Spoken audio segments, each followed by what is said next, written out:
નમસ્કાર, prime time સાથે હું છું આપની સાથે ડોક્ટર મહેન્દ્ર જાદવ। વાત કરીએ સમાચારની તો બનાસકાંઠામાં ધાનેરામાં પાણીનો પોકાર કે જ્યાં જનસેવા કેન્દ્રમાં જનસેવામાં જળ ન મળતા હેરાનગતિનો સામનો કરવાનો વારો આવ્યો છે કે જ્યાં બહાર પડેલ માટલા ઘણા મહિનાથી ખાલીખમ જોવા મળી રહ્યા છે। ત્યારે અરજદારો પાણી માટે વલખા મારે તેવો વારો આવ્યો છે જ્યાં તંત્ર જનસેવા કેન્દ્રમાં પાણી આપવામાં નિષ્ફળ રહ્યું છે કે જ્યાં દરેક સરકારી કર્મચારીઓમાં હજારો અરજદારો આવતા હોય છે અને આ અરજદારો છે આ અરજદારોને પોતાની પ્રાથમિક સુવિધા મળે તેનું પણ ધ્યાન રાખવાનું હોય છે। ત્યારે ધાનેરાની જનસેવા કેન્દ્ર કે જ્યાં પાણી માટે અરજદારોને વલખા મારવા પડે છે કે જ્યાં તમે જોઈ રહ્યા છો ટીવી સ્ક્રીનના દ્રશ્યો કે જ્યાં પીવા માટે જે માટલા રાખ્યા છે પીવાના પાણી માટેના જે માટલા રાખ્યા છે પણ ખાલી હાલતમાં જોવા મળી રહ્યા છે કે જ્યાં ઘણા સમયથી પાણી નથી તે રીતનું જે દ્રશ્યો સામે આવી રહ્યા છે। બનાસકાંઠામાં જો તમે જનસેવા કેન્દ્ર જતા હોય તો ત્યાં પાણી નહીં મળે કારણ કે ઘણા સમયથી પાણી માટે લોકો વલખા મારી રહ્યા છે। ત્યારે જનસેવા કેન્દ્રમાં જળસેવા ન મળતા હેરાનગતિનો સામનો કરવો પડે છે જ્યાં સરકારી કામકાજ અર્થે હજારો અરજદારો આવતા હોય છે અને તેઓએ પાણી માટે વલખા મારવાનો સમય આવ્યો છે। ફરી એકવાર ટીવી સ્ક્રીનના દ્રશ્યોમાં જોઈ રહ્યા છો કે જ્યાં પીવાના પાણી માટેના જે માટલા રાખવામાં આવ્યા છે પરંતુ તે માટલા ખાલી છે। ત્યારે બહાર પડેલા માટલા ઘણા સમયથી ખાલી હોય તેવું જણાઈ રહ્યું છે। ત્યારે અરજદારો પાણી માટે વલખા મારે તેવો સમય આવ્યો છે જ્યાં તંત્ર જનસેવા કેન્દ્રમાં પાણી આપવામાં નિષ્ફળ રહ્યું છે।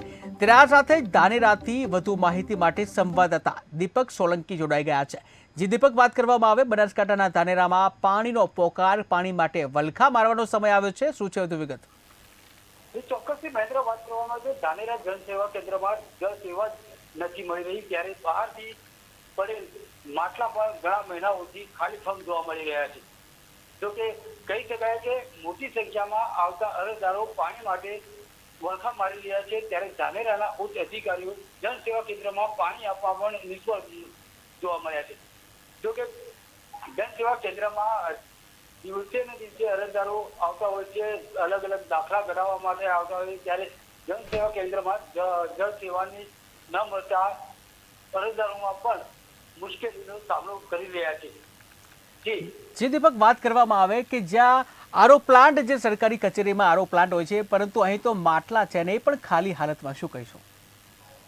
જી ચોક્કસથી મહેન્દ્ર, વાત કરવામાં આવે સરકાર દ્વારા જનસેવા કેન્દ્ર અથવા કોઈ પણ ઓફિસોના અંદર જે આરો પ્લાન્ટ નાખવામાં આવી રહ્યા છે, સ્કૂલોના અંદર આરો પ્લાન્ટ નાખવામાં આવી રહ્યા છે ત્યારે જનસેવા કેન્દ્રમાં પણ આરો પ્લાન્ટ નાખ્યું હોવાનું સામે આવ્યું છે પણ જનસેવા કેન્દ્રના અંદર આરો પ્લાન્ટ અત્યારે દૂર થયેલું છે ત્યારે માટલા ભરીને લોકોને પાણી પીવડાવવાનો વારો આવે છે પણ પરંતુ પાણી હાલ માટલા ખાલીખમ જોવા મળતા અરજદારો પણ હાલ તો હાલાકી ભોગવી રહ્યા છે। જી દીપક, લોકોને હાલાકી ભોગવવી પડી છે, હજારો લોકો ત્યાં અરજદારો આવતા હશે ત્યારે આ અંગે તંત્ર શું કહી રહ્યું છે? જે ચોક્કસથી વાત કરવામાં આવે તો તંત્ર દ્વારા આની પર રજૂઆતો કરવા છતાં પણ આ ખાડા કાન કરી રહ્યા છે ત્યારે હવે જોવાનું એ રહ્યું કે તંત્ર દ્વારા અરજદારો માટે પાણીની વ્યવસ્થા કરી છે કે એ તો સમય બતાવશે। જી દીપક, સમગ્ર માહિતી બદલ આભાર।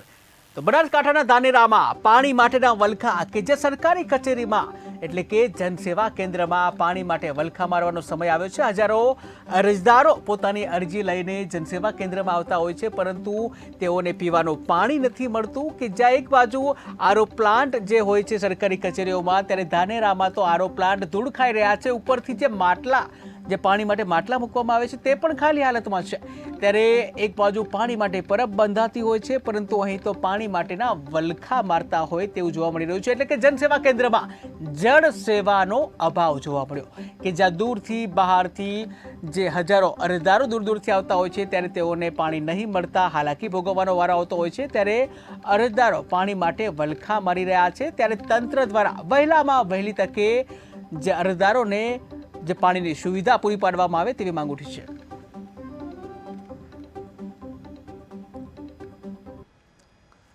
તો વાત કરીએ અમદાવાદની તો અમદાવાદમાં એમસી રેવન્યુ કમિટીમાં લેવાયો નિર્ણય કે જ્યાં હવે ટેક્સ વિભાગના વોર્ડ ઇન્સ્પેક્ટરને અપાશે ટેબ્લેટ। ત્યારે એમસી ટેક્સ વિભાગ 220થી વધુ ટેબ્લેટની ખરીદી કરશે.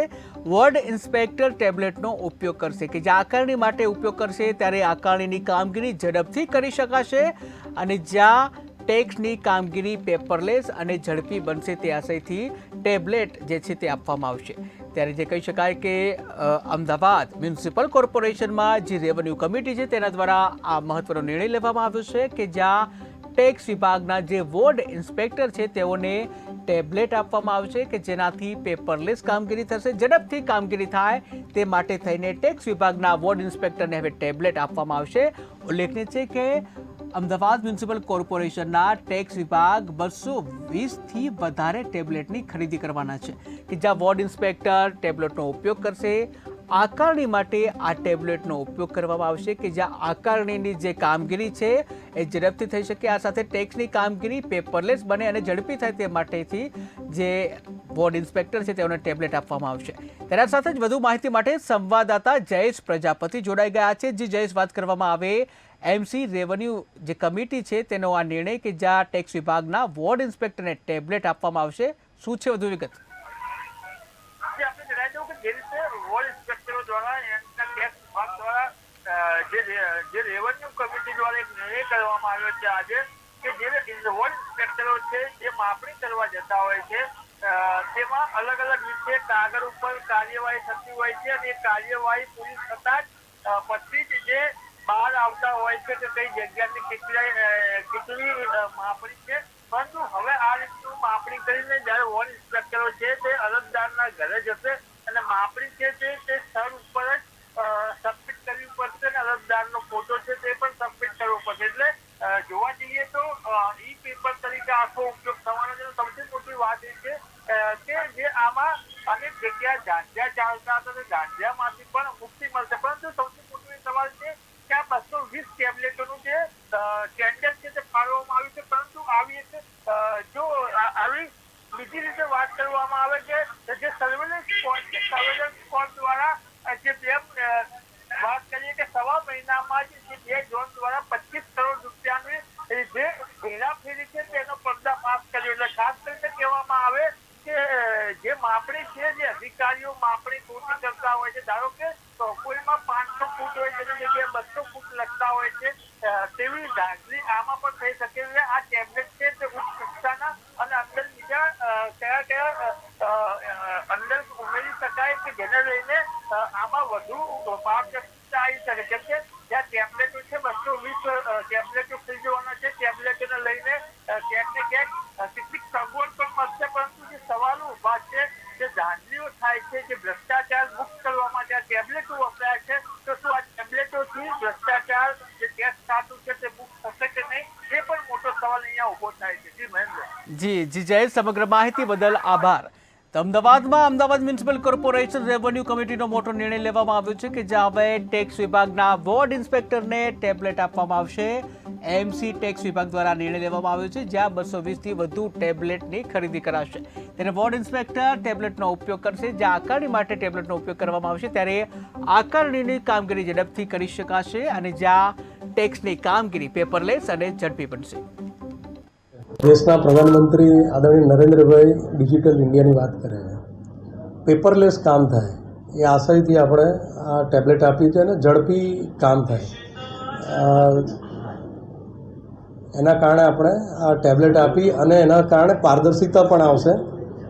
એ પ્રકારે વિચાર સાથે આ ટેબ્લેટ આપણે આ વિભાગને આપવા જઈ રહ્યા છીએ. તંત્રની ઉપર અમે એક સર્વેલન્સ સ્ક્વોડ પણ મૂકેલો છે જે આવી આકારણી થઈ ગયા પછી રેન્ડમલી ચેકિંગ કરી અને આવી મિલકતોની શોધખોળ પણ કરતા હોય છે અને એના આધારે અધિકારીઓ પર આપણે પગલાં પણ લેતા હોઈએ. અને રહી વાત આખા ભરેલા અને અડધા ભરેલા ગ્લાસ જેવી, તો આ નવી ટેકનોલોજી આવવાથી ચોક્કસપણે વિભાગને એક નવું બળ મળશે, ઝડપી કામ થશે, પેપરલેસ થશે. અને ખાસ વાત તો એ છે કે વોર્ડ ઇન્સ્પેક્ટર જ્યારે કરદાતાના સ્થળ ઉપર જાય જે તે મિલકત ઉપર, એટલે ત્યાં એ પોતાનો હાજર છે એ માટે ગૂગલ ઉપરથી એણે અપલોડ કરવાનું રહેશે. સાથે સાથે ટેક્સ પેયરનો ફોટો આવશે, ડિજિટલ સિગ્નેચર એ પેડમાં લેવામાં આવશે અને ત્યાંથી ક્લિક કરે એટલે તરત જ કોર્પોરેશનના માઇક્રોટેકના પ્લેટફોર્મ ઉપર આ વિગત જતી રહેશે. એના કારણે ચોક્કસ તો વાત કરીએ દાહોદની, તો દાહોદમાં સિંગવડ તાલુકામાં બાળકીની હત્યાનો મામલો કે જ્યાં આચાર્ય ગોવિંદ નટને મેડિકલ તપાસ માટે લઈ જવામાં આવ્યો, ત્યારે લીમખેડાના સામૂહિક આરોગ્ય કેન્દ્ર ખાતે મેડિકલ ચેકઅપ કે જ્યાં તોરણી પ્રાથમિક શાળામાં કરાઈ બાળકીની હત્યા, ત્યારે સ્પર્મ સહિત જે અલગ અલગ સેમ્પલ તપાસ માટે મોકલવામાં આવશે, જ્યાં બાળકી સાથે દુષ્કર્મનો પ્રયાસ કર્યો હોવાની કબૂલાત પણ કરી છે. દાહોદની અંદર તોરણી પ્રાથમિક શાળામાં જે દુઃખદ ઘટના ઘટી છે, નરાધમ શિક્ષક એ જ ગામનો શિક્ષક હતો ને એ જ ગામમાં આચાર્ય તરીકે સેવા કરતો દરેક શિક્ષક તરીકે એની ફરજ બજાવતી. દીકરી પર દુષ્કર્મ કરવાના હેતુસર જ્યારે એમણે ગળું દબાવીને આ રીતે મોતને ઘાટ ઉતારી, ત્યારે એમના પરિવારજનોને સાંત્વન આપું છું. જ્યારથી દીકરીના એ સમાચાર મેં મીડિયામાં સાંભળ્યા ત્યારથી ત્યાંના જિલ્લા શિક્ષણ અધિકારી, એસપી દાહોદ બધાની જોડે હું સંપર્કમાં હતો. એમના પરિવાર સાથે એસપી અને અમારું શિક્ષણ વિભાગની ટીમ સતત સંપર્કમાં. આ નરાધમ પકડાઈ ગયો છે અને એમને ફાસ્ટ ટ્રેક કોર્ટની અંદર આ કેસ ચલાવવામાં આવશે. અમારી ટીમ આખી એમના પરિવાર, દીકરીના પરિવાર સાથે રહી એમને ન્યાય અપાવવાનો પૂર્ણ પ્રયાસ કરશે. તો વાત કરીએ સુરેન્દ્રનગરની, તો ચોટીલા સરકારી હોસ્પિટલ ખાતે દર્દીઓનો ઘોડાપૂર કે જ્યાં એક જ દિવસમાં 450થી વધુ દર્દીઓએ લીધી સારવાર, ત્યારે ઓપીડી માટે 2 તબીબોએ નિભાવી ફરજ કે જ્યાં ખાનગી હોસ્પિટલોમાં અવિરત દર્દીઓનો ધસારો, ત્યારે તાવ, શરદી, ઉધરસ અને ફ્લૂ જેવા રોગોમાં વધારો થયો છે.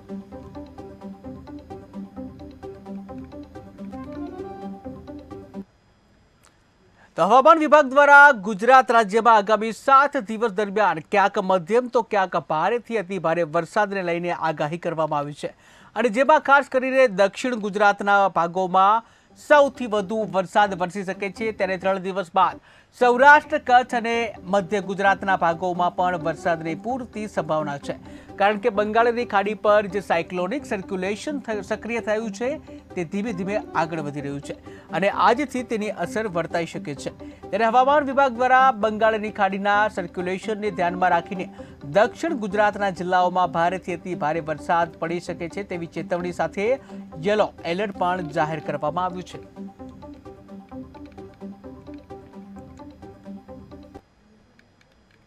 તો દિલ્હીના નવા મુખ્યમંત્રી આતિશીએ સંભાળ્યો પદભાર કે જ્યાં સીએમની ખુરશી પર ન બેઠા નવા મુખ્યમંત્રી આતિશી, ત્યારે આતિશીની ખુરશીની બાજુમાં જ ખાલી ખુરશી જોવા મળી કે જ્યાં સર્વોચ્ચ સ્થાન પર કેજરીવાલ જ રહેશે તેવું આતિશીએ જણાવ્યું કે જ્યાં આ ખુરશી કેજરીવાલની રાહ જોશે તેવું મુખ્યમંત્રી આતિશીએ જણાવ્યું. ત્યારે દિલ્હીના લોકો ફરી તેમને ખુરશી પર બેસાડશે તેવું મુખ્યમંત્રી આતિશીએ જણાવ્યું.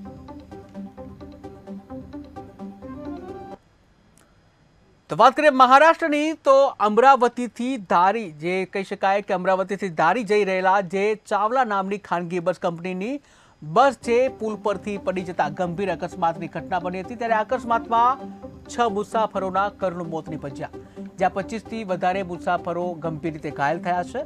ત્યારે અકસ્માતની માહિતી મળતાની સાથે જે સાંસદ બળવંત વાનખેડે ઘાયલોને તાત્કાલિક મદદ પહોંચાડવા માટે પહોંચ્યા હતા, અને જ્યાં એમ્બ્યુલન્સ, આરોગ્ય વિભાગ અને પોલીસ વિભાગના અધિકારીઓ અને કર્મચારીઓને ઘટનાસ્થળે પહોંચવાનો આદેશ આપ્યો હતો.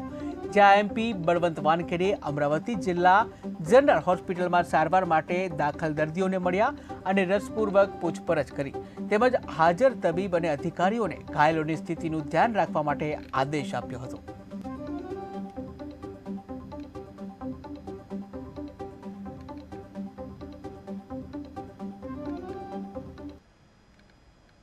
તો નજર કરીએ ભાવનગર ઉપર, તો ભાવનગરમાંથી ઝડપાયા જુગારીઓ કે જ્યાં બાતમીના આધારે સ્થાનિક પોલીસની કાર્યવાહી, ત્યારે સાંઢિયાવાડ વિસ્તારમાં રમતા હતા જાહેરમાં જુગાર, જ્યાં જાહેરમાં જુગાર રમતા 5 ઈસમોને ઝડપી પાડવામાં આવ્યા, ત્યારે જુગાર ધારા હેઠળ ગુનો નોંધી વધુ તપાસ હાથ ધરવામાં આવી.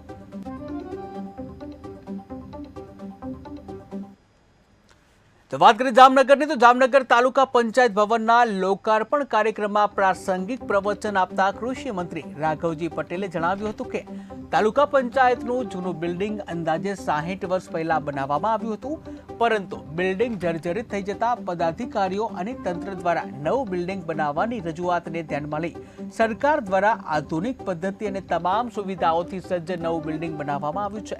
ત્યારે રાજ્ય સરકારની મહત્વની કામગીરી જ્યાં જિલ્લા અને તાલુકા પંચાયતો થકી થાય છે, ત્યારે સુવિધાઓથી સજ્જ આ બિલ્ડિંગમાં અધિકારીઓને પણ કામ કરવામાં સરળતા રહેશે અને જેનો સીધો ફાયદો જે છે લોકોને પણ થશે. ત્યારે ભારતને વિકસિત બનાવવાના સંકલ્પમાં જામનગર જિલ્લો પણ મહત્વનું યોગદાન આપી રહ્યો છે અને જિલ્લામાં વિકાસના કામો વધુ વેગવંતા બને તેવી શુભકામનાઓ વ્યક્ત કરી મંત્રીએ તમામને અભિનંદન પાઠવ્યા હતા. જામનગર તાલુકા પંચાયતની નવી કચેરીનું લોકાર્પણ જિલ્લાના પ્રભારી મંત્રી અને અમારા કેબિનેટના સિનિયર મંત્રી ભાઈ શ્રી મુળુભાઈ બેરાના વરદ હસ્તે અહીં કરવામાં આવ્યું. આ પ્રસંગે જિલ્લા ભારતીય જનતા પાર્ટીના હોદ્દેદારો અને જિલ્લા અને તાલુકા પંચાયતોના હોદ્દેદારો, ગામડાઓના સરપંચશ્રીઓ, સહકારી આગેવાનો વગેરે મોટા પ્રમાણમાં હાજર રહ્યા હતા અને આ કાર્યક્રમ ભવ્યતાથી સંપન્ન થયો. અદ્યતન તાલુકા પંચાયતની કચેરી જામનગર તાલુકાને મળી છે, જ્યાં વારંવાર પાણી ભરાઈ જતા વરસાદી સિઝનમાં એને બદલે ઊંચાઈએ લઈ અને પાણી ન ભરાય એવી રીતે અતિ આધુનિક ટેકનોલોજી, આધુનિક રીતે સંપૂર્ણ ક્વોલિટીનું ધ્યાન રાખી તમામ ફર્નિચરો સહિત વ્યવસ્થિત સુંદર મજાની વ્યવસ્થા તંત્ર દ્વારા કરવામાં આવી છે. જામનગર તાલુકા પંચાયતના નૂતન ભવનનું હમણાં લોકાર્પણ કરવામાં આવ્યું છે. જામનગર તાલુકો જામનગર જિલ્લામાં સૌથી મોટો તાલુકો અને જિલ્લા મથકનો તાલુકો. 60 વર્ષ પહેલાં અહીંયા અગાઉનું જૂનું જે બિલ્ડિંગ હતું એની જગ્યાએ પાણી પણ નીચાણવાળી જગ્યા હતી તો ખૂબ ભરાતું હતું. નવું બિલ્ડિંગ જે બન્યું છે અને ઊંચાઈ ઉપર લઈ અને સંપૂર્ણ ફર્નિચર અને તમામ પ્રકારની સુવિધાઓ સાથેનું અદ્યતન બિલ્ડિંગ નૂતન ભવન તાલુકા પંચાયતનું આજે જેનું લોકાર્પણ થયું છે. એમાં આપણા એના જામનગર જિલ્લાના બધા આગેવાનોની ઉપસ્થિતિમાં એના સ્થાનિક ધારાસભ્ય અને અમારા સિનિયર મંત્રી શ્રી રાઘવજીભાઈ, જિલ્લા પંચાયતના પ્રમુખ ધારાસભ્ય મેઘજીભાઈ સહિત જિલ્લા અને તાલુકા પંચાયત સંગઠનના હોદ્દેદારો સાથે. વાત કરીએ મહારાષ્ટ્રની તો કેન્દ્રીય મંત્રી રામદાસ આઠવલેના સન્માન સમારોહ દરમિયાન કેન્દ્રીય મંત્રી નીતિન ગડકરીએ કહ્યું કે કેન્દ્રમાં ચોથી વખત અમારી સરકાર આવશે. ત્યારે રામદાસ આઠવલેએ આ વાત કહી છે, જ્યાં અમારી સરકાર આવશે કે નહીં તેની ખબર નથી, પરંતુ આઠવલેનું સ્થાન નિશ્ચિત છે. ત્યારે આ વિચાર કેન્દ્રીય મંત્રી નીતિન ગડકરીએ કેન્દ્રીય સામાજિક ન્યાય રાજ્યમંત્રી રામદાસ આઠવલેને વર્ષ 2024 માટે આપવામાં આવતો Bharat Ratna doctor Baba Saheb Ambedkar memorial award આપ્યો હતો. તેમણે દલિત આંદોલનને આર્થિક વિકાસ આપ્યો. રામદાસ આઠવલેએ એટલું જ કહ્યું કે અમે ત્રીજી કે ચોથી વાર આવીશું. અમારી પાસે ગેરંટી નથી, પરંતુ તેમની ગેરંટી પાકી છે. હું મજાકમાં આ વાત કહું છું. रामदासजीने खात्री છે કે રાજ્યમાં કોઈ પણ આવે તેઓ પોતે આવવાના જ છે. रामदास आठवलेंचं आत्ताच त्यांनी सांगितलं की तिसऱ्या वेळी पुन्हा चौथ्या वेळी पण आम्हीच येणार आहोत. आमची गॅरंटी नाही आहे, पण त्यांची गॅरंटी पक्की आहे. म्हणजे मी गमतीने म्हणतोय की राज्य कोणाचे आलं तरी रामदासजी पक्के आहेत.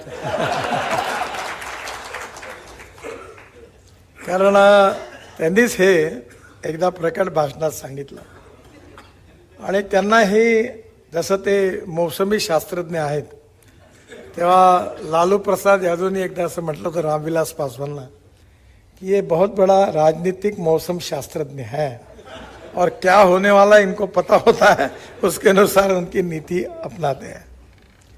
रामदासजींनी पण आपल्या आयुष्यामध्ये તો વાત કરીએ પાટણની, તો પાટણમાં હેવાનિયતનો વધુ એક કિસ્સો સામે આવ્યો કે જ્યાં પાટણમાં સગીરા સાથે દુષ્કર્મના કિસ્સામાં વધારો થયો. ત્યારે સાવકી માતાના પ્રેમી આચર્યું સગીર પર દુષ્કર્મ, કે જ્યાં 16 વર્ષની દીકરી પર દુષ્કર્મ આચરવામાં આવ્યું. ત્યારે સાવકી માતા ઘરેથી દીકરીને લઈને નીકળી હતી અને જ્યાં રાધનપુર ખાતે દવાખાને જવાના બહાને નીકળી હતી બહાર. ત્યારે પ્રેમી રઘુ રાવળ સાથે ગાડીમાં બેસાડી અમદાવાદ લઈ ગઈ.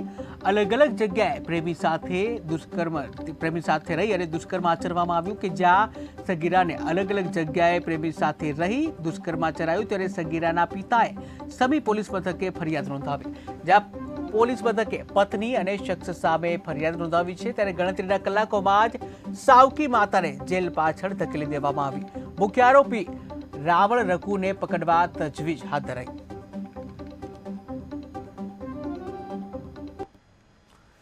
વાત કરીએ ભરૂચની, તો ભરૂચ શહેરમાં રહેતી 15 વર્ષની એક સગીરાના ગૌરી વ્રત પૂર્ણ થયાના 2-3 દિવસ બાદથી ભરૂચ સી ડિવિઝન પોલીસ મથકમાં હોમગાર્ડ તરીકે ફરજ બજાવતા હેમંત સુરેશ રાણાએ તેનો પીછો કરતો હતો. આ દરમિયાન છડી નોમના દિવસે સગીરા બપોરના 3 વાગે તેના દાદીના ઘરે હતી. તે વેળાએ વોશરૂમમાં જઈને આવ્યા બાદ નાસ્તો કરવા માટે ડબ્બો ખોલતી હતી અને તે સમયે હેમંત ત્યાં આવી પહોંચ્યો હતો. તેણે તેને પાછળથી પકડી લઈ અને તેની સાથે દુષ્કર્મ આચર્યું હતું અને અંગત પળોનો વિડીયો ઉતારી સગીરાને મોબાઈલમાં મોકલી તેને બ્લેકમેલ કરવામાં સાથે તેના માતા પિતાને મારી નાખવાની ધમકીઓ પણ આપી હતી. ત્યારે આ દરમિયાન પરિવારને જાણ થતાં સગીરાના પિતાએ એ ડિવિઝન પોલીસમાં ફરિયાદ નોંધાવી હતી. એ ડિવિઝન પોલીસે દુષ્કર્મ આચરનાર નરાધમની ધરપકડ કરી કાયદેસરની કાર્યવાહી હાથ ધરી છે.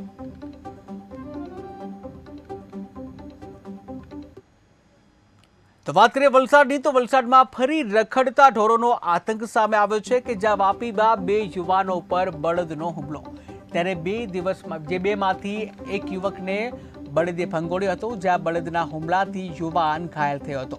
ટીવી સ્ક્રીનના દ્રશ્યો તમે જોઈ રહ્યા છો કે જ્યાં 2 યુવાન ત્યાંથી પસાર થઈ રહ્યા છે અને અચાનક જ ત્યાંથી જે બળદ ત્યાં આવે છે અને એક યુવાનને ફંગોળે છે. ફરી એકવાર ટીવી સ્ક્રીનના દ્રશ્યો કે જ્યાં 2 યુવાન પોતાની ધૂનમાં જઈ રહ્યા છે, પાછળથી જે એક બળદ ત્યાં આવે છે અને યુવાને પાછળથી ધકેલે છે. ત્યારે જોવા એ દ્રશ્યો કે જ્યાં ફરી એકવાર રખડતા ઢોરનો આતંકના આ લાઈવ દ્રશ્યો તમે જોઈ રહ્યા છો કે જ્યાં 2 યુવાન ત્યાંથી પસાર થઈ રહ્યા છે, પાછળથી એક બળદ આવે છે અને તેઓને જે અડફેટે ચડાવે છે. ત્યારે અડફેટે આવતા જ યુવાન જે છે ઘાયલ થાય છે.